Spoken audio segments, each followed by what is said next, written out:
Police was right behind me. A cop is right behind me saying freeze, and he has the gun to me. And I was like, oh, snap. So I was left holding my piano like, what up there, y'all? We're here with another Raptors recommendation. It's the second on my channel where our producer Sam Rafter recommends an album for me to review and check out, listen to, / critique.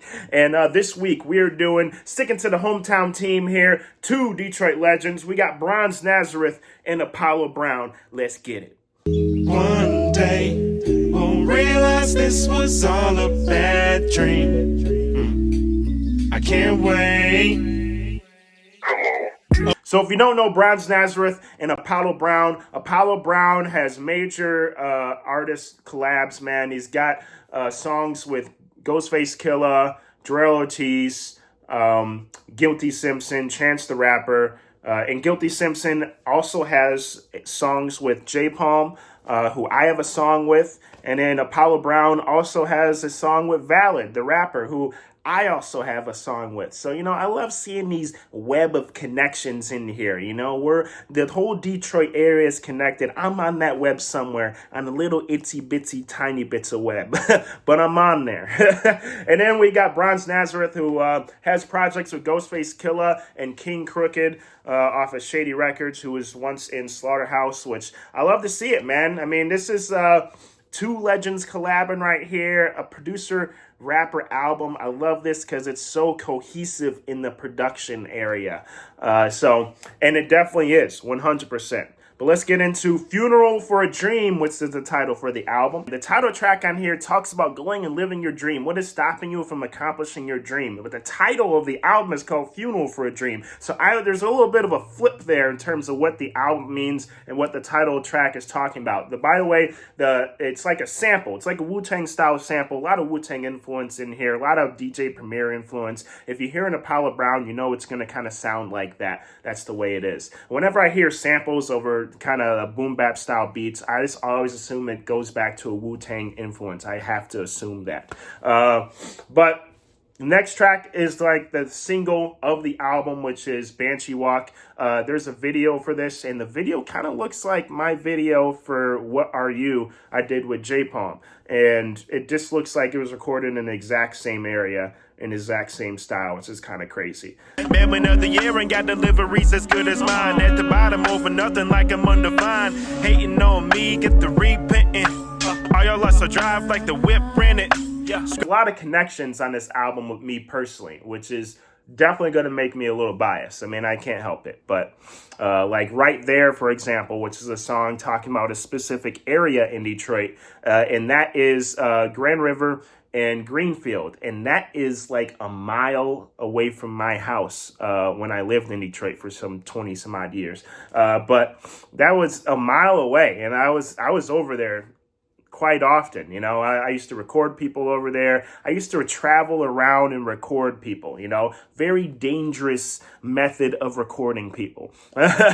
Do not recommend it, but I was the only one doing it. So I made some money on the side, it was my side business basically. And I did, since no one was doing it, I was able to capitalize on that. And I remember I was recording someone at that exact intersection, Grand River and Greenfield, considered a dangerous area. So, I was young and I was recording someone, and I was in the middle of recording. We were making a beat actually. Then I had the mic set up and everything, and he was going to jump on it. And then literally he gets a knock on his door. He goes downstairs, and I don't see him for like 5 minutes or so. And I'm like, what is going on here? And so I go down and check out, and I'm checking out the peephole of the house, right?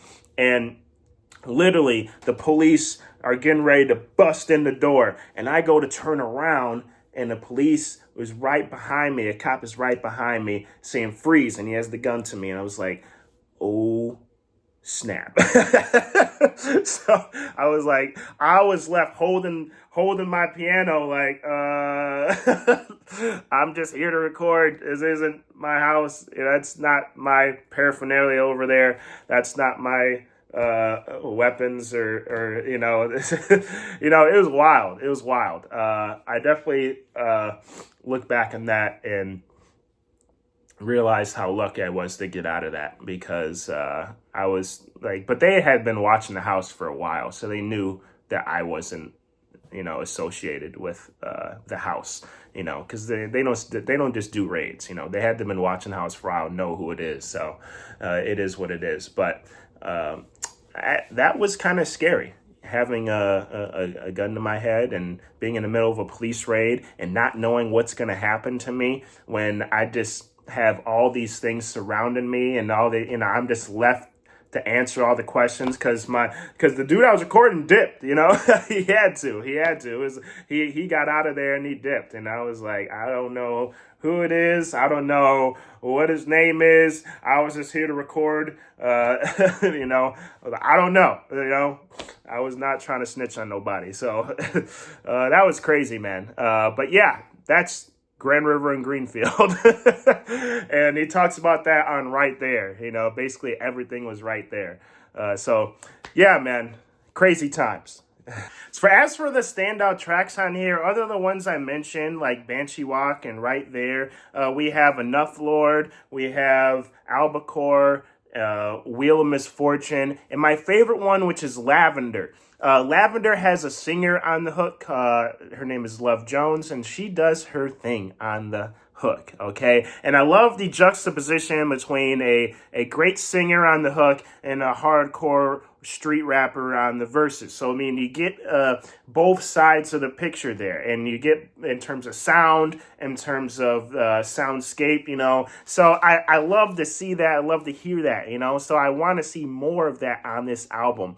And the standout tracks are standouts, but a lot of the beats sound similar. So this is where we come into an issue in terms of every track sounds like a similar tempo.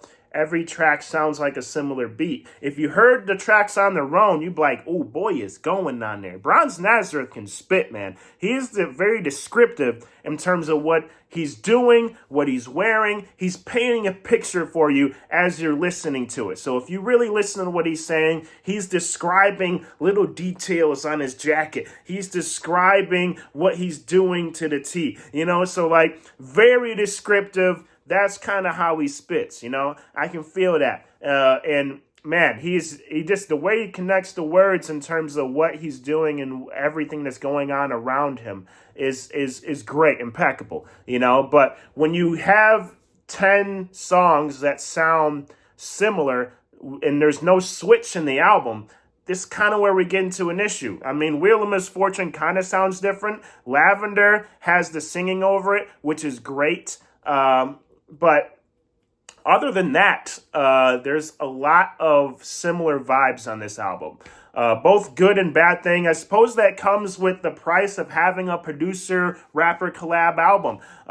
If Apollo Brown, there's probably my biggest critique about him and DJ Premier, who's considered one of the best producers of all time, is that their beats sound similar. You hear one, you hear the other, you're like, yeah, I could do the same track over either one of those beats, So, but if you hear them individually, you're like, this is ill. He's really going on here. But hearing it as a collection, as an album, I feel does it kind of a disservice. You know what I'm saying?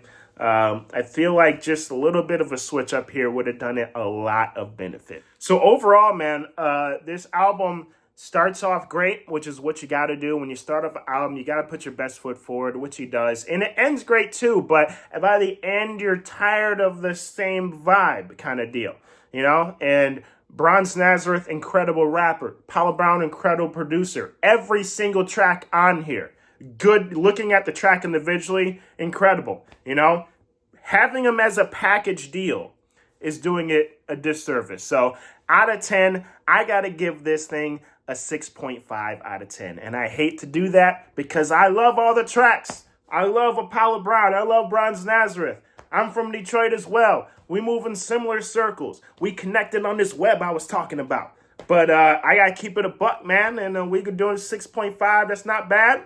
It's just, I'm really holding back my bias here because I want to give it an 8. I want to give it an 8.5. But I gotta say, as an album, I'm judging the album, not the songs individually. So that's what's really doing it for me. There's just need a little bit of a switch up on the vibes here, but I do love it. I'm gonna listen to this again. This stuff is going on my playlist, but that's me holding back my bias. Kind of wanting to rate it higher, but I'm like, no, rate it. Try to be as honest as I possibly can for y'all. But definitely check it out, man. It's got the vibes on here is dope. If you love Conway, if you love Guilty Simpson, if you love kind of these more street boom bap rappers, man, you'll love this album. If you love Wu-Tang, if you love DJ Premier, you'll love this album. Definitely check it out, man. This would have been a 10 out of 10 like 20 years ago.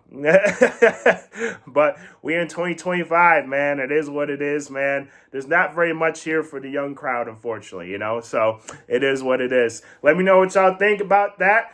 Was I biased? Was I not? I think I kept it a buck on here. I tried to with all the connections I got to this album, you know what I'm saying? So let me know what y'all think, man. Peace.